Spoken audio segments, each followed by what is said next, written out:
I am Grace, and I am 40 years old. This is the story of how I became rich after my husband died, and how his first wife tried to take everything from me. It is a true story about love, money, and justice. I met Samuel when I was 32 years old.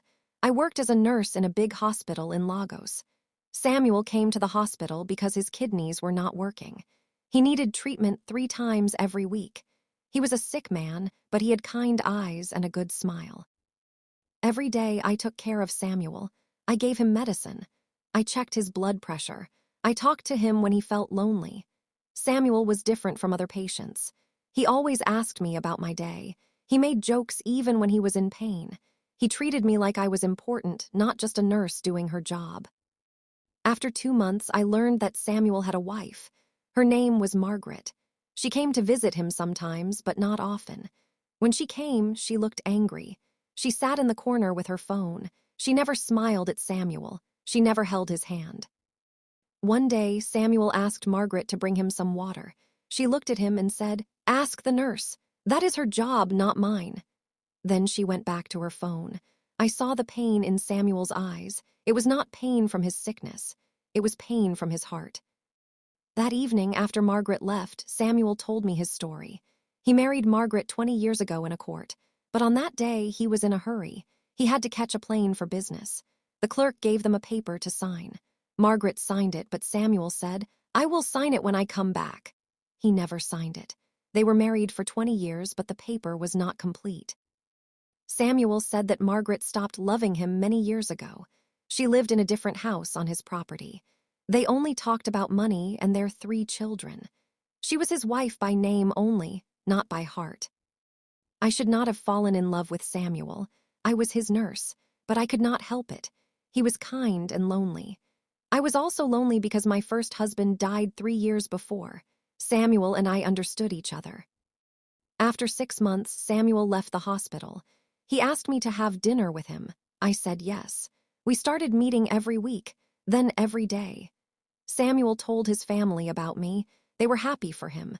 They said Margaret had left him emotionally many years ago. 1 year later, Samuel and I got married. We had a traditional ceremony in my village. His family came. His friends came. Everyone was happy. We did not go to court because Samuel said we had time for that later. He said what we had was real, with or without government papers.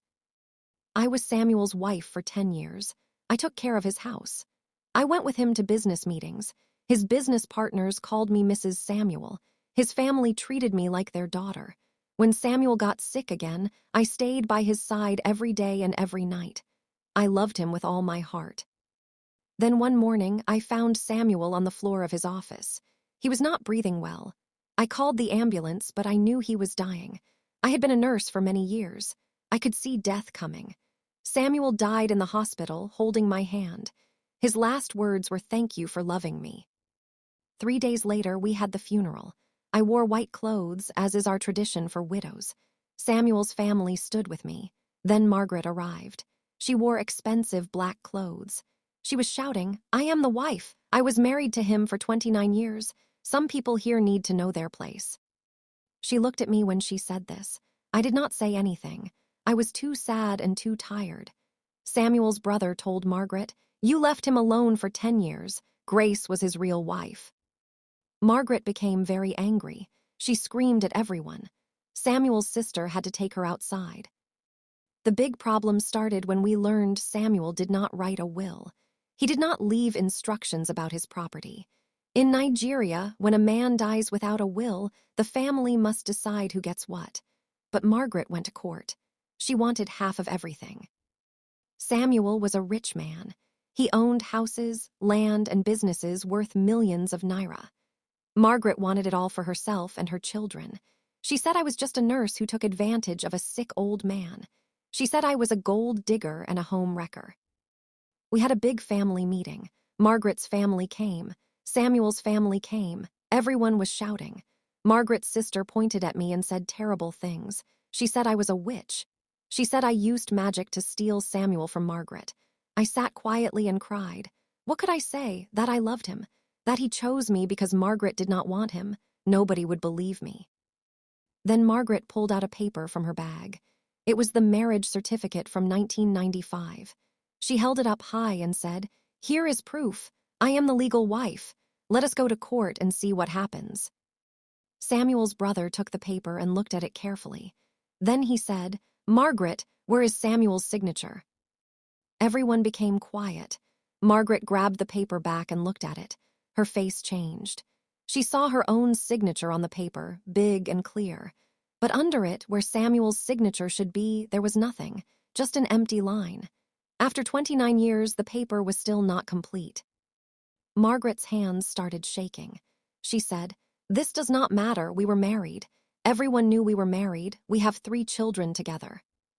But Samuel's brother shook his head. "The law is the law, Margaret. Without both signatures, this paper means nothing." We went to court. The case took 6 months. It was very expensive. Samuel's family helped me pay for a lawyer because they said I was the real widow. But I felt bad taking their money. I felt bad about everything. In court, Margaret's lawyer talked about her 29 years with Samuel. He talked about their 3 children. He said that even without a signature, Margaret was clearly Samuel's wife. My lawyer brought many witnesses. The housekeeper said Margaret had not lived in the main house for 8 years. Samuel's business partners said they knew me as Mrs. Samuel. The neighbors said they saw me taking care of Samuel when he was sick. They said Margaret rarely came to visit. Margaret's children came to court too. They were in their 20s. They looked confused and angry. I felt sorry for them. This was not their fault. Their parents had problems long before I met Samuel. Finally, the judge gave her decision. Her name was Judge Ademi. She was an older woman with a serious face. She said that without both signatures, the 1995 marriage certificate was not valid under Nigerian law. She said that my traditional marriage to Samuel was legal because his family recognized it. Then Judge Ademi looked at Margaret and said something I will never forget. "Madam, you cannot leave your husband for many years, and then come back when he dies to take his property.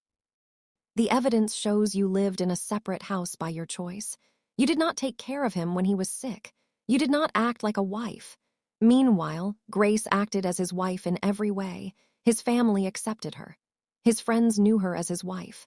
This court decides that Grace is the legal widow." Margaret screamed in the courtroom. She screamed so loud that the security guard had to warn her. She pointed at me and shouted, "You stole everything. You are a thief. I will curse you." I sat there feeling sad for everyone. Sad for Samuel, who died and left this problem. Sad for Margaret, who lost her husband slowly over many years. Sad for myself because now people hated me. The judge gave me all of Samuel's property. His houses, his land, his businesses.